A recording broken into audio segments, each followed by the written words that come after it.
Hey guys, welcome to Hobby Nights. I'm Angela, and this week Critical Role has a new season, Star Wars is getting a new RPG, and we have a bunch of previews from Games Workshop. So let's go ahead and get into it in this week's Hobby News.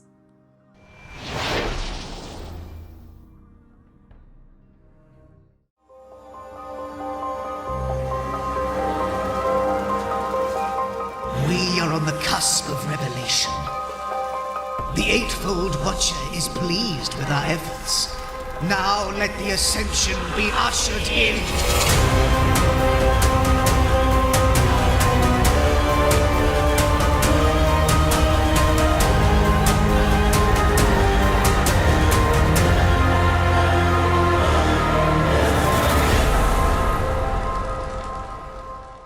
First up, we've got our look at the first new model from Warcry Red Harvest. I almost said New Harvest, or Harvest Moon, because I just have been doing that the entire time I've been seeing this preview. But it's Warcry Red Harvest, and we've seen our first model, the Broodmaster, and he looks spectacular. It totally fits the nursery rhyme using the itsy bitsy spider theming because he's a bug and it looks rad. The mask especially is really, really cool. It totally fits in the current horror vibe that I'm feeling because we're in Halloween season and everything. So I'm really liking the look of the mask. But the thing that actually tickles me the most about this model is, one, if you look at his four arms, the top two are slightly thicker and chunkier than the bottom two, which I really like that asymmetry combined with the symmetry of he's got him on both sides. But then if you look lower, he has these interesting tendril things that are keeping him up and he's afloat and everything, because I assume he's a psyker, which is really cool.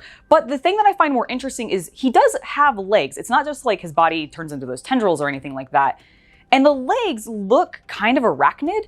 If you look, they have it painted sort of in a dark brown and there's some little lumpy things on them, almost, or maybe like tufts of fur. I'm not really sure, but I'm wondering if those are actually supposed to be bug legs, which I find really cool. Like this whole model, I really like the insectoid theming, which brings me to an interesting idea of using these models potentially, depending on what the rest of the brood looks like, as potential Genestealer Cult kit bashing material. Because I don't know, the bug theming and everything, the multi-limbed arms, it really feels Genestealer Cult to me, and I think it would really work. It's probably also because the mask, they painted it using a little bit of yellow, and I actually really associate that coloring with Genestealer Cults.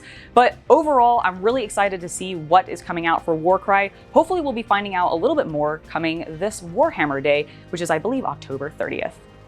Next, we're going back into the world of action figures because ToyJoy is back and they have two new sets of intercessors that you can pick up. One is going to be the Ultramarines, which do look very lovely, but they're Ultramarines, they're kind of dull. However, the other one is the Death Company for the Blood Angels. It's chain swords and bolt pistols for everybody, and they actually look really cool. I might have to pick them up. Now, the disadvantage to these figures over, say, maybe the more traditional figures you might be used to if you are, say, a WWE or pro wrestling figure collector, is that they're actually kind of small. They're only 4 3/4 inches high, but they do have 25 points of articulation, so that's a lot. You can pose them. It ends up being really, really cool. They also are going to come each with 2 different heads, so you can have the helmeted version or you can have a lovely unhelmeted version, which I actually think the facial sculpts are done pretty well, and the paint jobs on these, unlike, say, the McFarlane toys, I actually really like.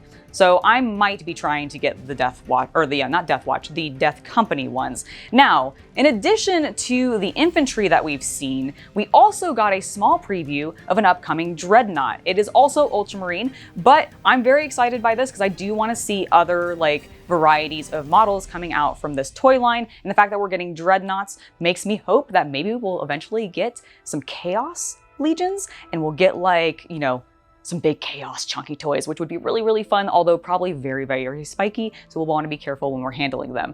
But I'm hoping to add these guys to my pro wrestling figure collection. It'll be really funny because they'll all be very short, and they'll be shorter than all my 6-inch figures. So I don't know, I think it's gonna be amazing looking. I really hope I can get my hands on some of these models. The holidays are here. Halloween hasn't even happened and we're already looking at Christmas junk for GW, but it has me really excited because we have an adorable plush holiday festive, I believe is what they're calling him, a festive Squig, and it's from the same people that brought us the Nurgling plush as well as that adorable Griffhound plush. KOYO toys, I believe is what they are called. And it is so darn cute. It's a little red squig. I'm hoping that Santa will be using him to lead his sleigh, although it might go boom at the end, which may not be as, beneficial for Santa, but it would be really, really cool to see just a little line of Squigs pulling the sleigh along. So that's coming up, as well as we have some brand new stockings, which you've got one that is Imperium. It's blue, it feels very ultramarine, it's all right, although I really wish they had gone with like dark angels instead, so that you could have this really nice lush green color tone, which would complement the red Chaos Legion stocking that they have, which I think looks way better. It's the classic bright red, which is why I kind of want the green to go with it, because I just feel like it's, I don't know, a little bit more traditional. Maybe that's just me, but both of these are very cool. Now, both these items are currently available exclusively at a Games Workshop store, which is a little bit of a shame because I actually really wanted the Squig, but I don't think I'm going to be able to make it to a Games Workshop store in my area. The last time that I went to one, it wasn't open when it said it was supposed to be. And so I kind of have just given up on it, which is a little bit of a shame. Now, however, the next item that I'm going to be talking about is probably the most cool holiday thing that I've seen GW come out with in a while, and I actually am a huge fan of their advent calendar art sets. But this time, they have partnered with Bandai to have an advent calendar of Space Marine chibis, and they look super cute from the preview. Now, there is no release date yet for this item, but I'm hoping it'll be available online. I assume that it probably will be, because it feels weird to have an advent calendar be exclusive to the GW stores, but who knows?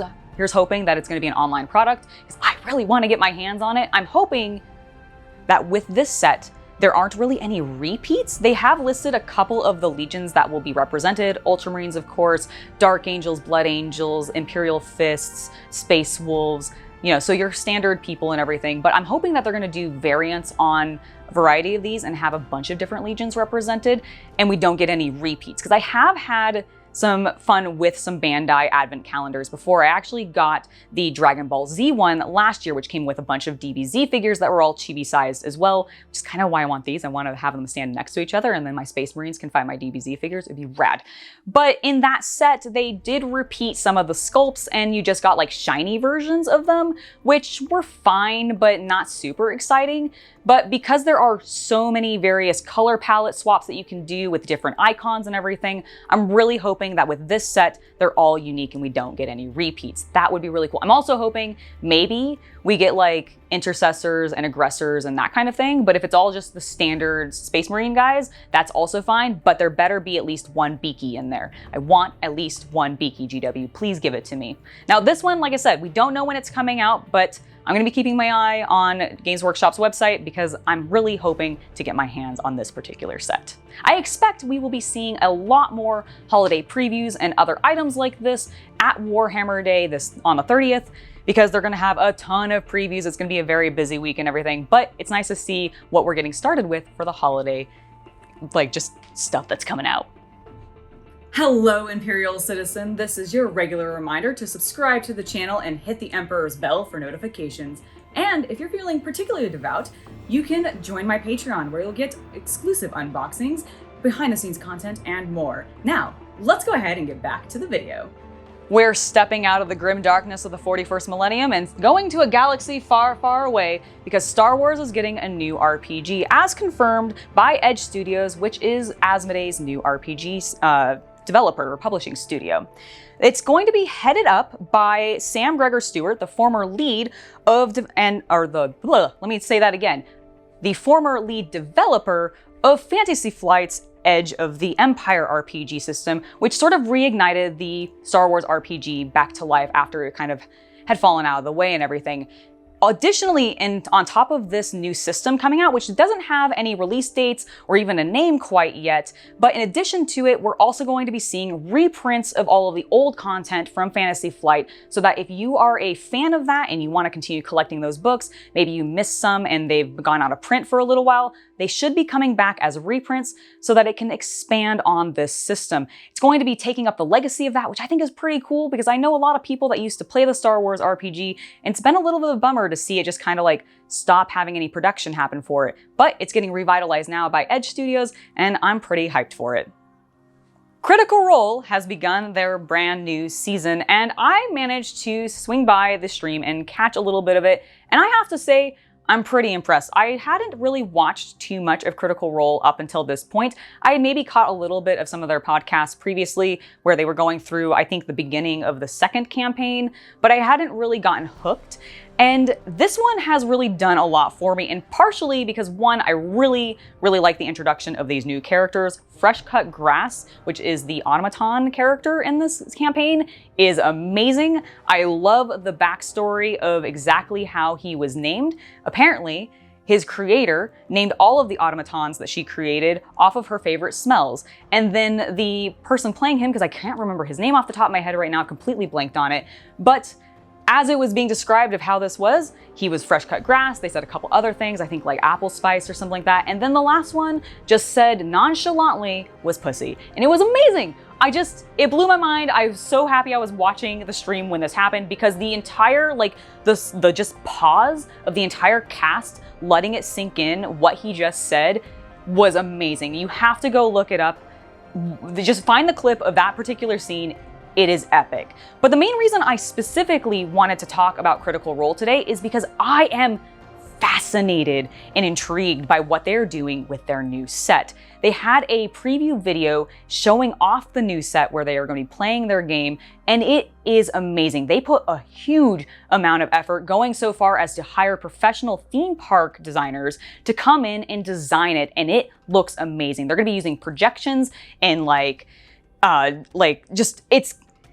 I'm so blown. Sorry, my words have stopped because I am just so excited for the prospect of what this is going to be as just a holograms. Thank you. Holograms are the word I was looking for. They're gonna be using holograms and everything. They're gonna have projections. This set looks amazing. What they possibly can do with it is going to be incredibly cool. And I just have to applaud them by really drawing the audience in, not only with the set and having all of this really cool stuff that they can show off, but also just the way that they introduce their characters, how they give each of them time. Now, I know they are masters of this, having done it for years and years and years now, but it is really cool to actually see it and enjoy it from the very beginning, so you can see it fresh and basically be able to discover exactly who these characters are as they are revealed to the whole audience and everything. And I think that's really cool, and especially with this new campaign, the theory crafting I've already seen of people starting to fill out character sheets based off of what we already know from the characters in this campaign has been spectacular. Like just the creativity that comes with that, the engagement that can be had with the community as everybody is thinking about oh, what are these characters gonna do? What are their stories gonna be? What's actually their origins? What are their powers? Who are their patrons? All of this really cool stuff. It's amazing to explore and discover, and I'm really looking forward to this next season. I don't know how long I'll be sticking with it, but I'm going to really keep an eye on the community because I love seeing everything that they're coming out with. Plus, there's just always tons of really cool art, and I can't wait to see some of these new characters illustrated, especially Fresh Cut Grass. Last but not least this week, I wanted to follow up on Shayna Baszler's ring gear, because last week we talked about how she was representing the Dark Angels. This week, she was representing the Emperor's Children, specifically Fulgrim, because if you actually look at her outfit, which is in this beautiful pink and gold color palette and everything like that, the eagle on her chest is specifically Fulgrim's on his shoulder piece, and I love that little touch. Now, it is a shame that she lost her match in the Queen of the Ring competition, although I don't really care that she didn't win it specifically because it was in a Saudi show. Whatever, it doesn't matter. The ring gear was really cool, and I hope that she continues pulling in some 40K theming to all of her future ring gear, because I really like seeing it. She is such a badass, and it's so good, you guys.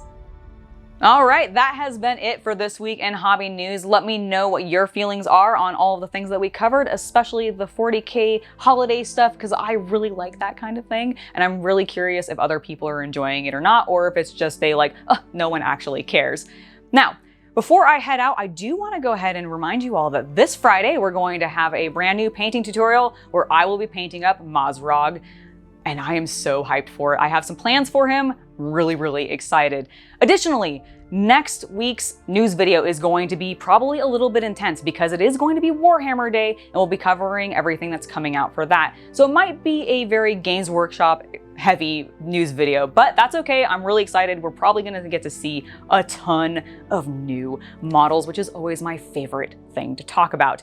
Now, before I actually head out, I wanted to give a quick thank you to all of my patrons for supporting us and allowing content like this to continue to be made. You guys are awesome. I have been Angela. You've been watching Hobby Night, and I'll see you guys next week for some more hobby content. Bye!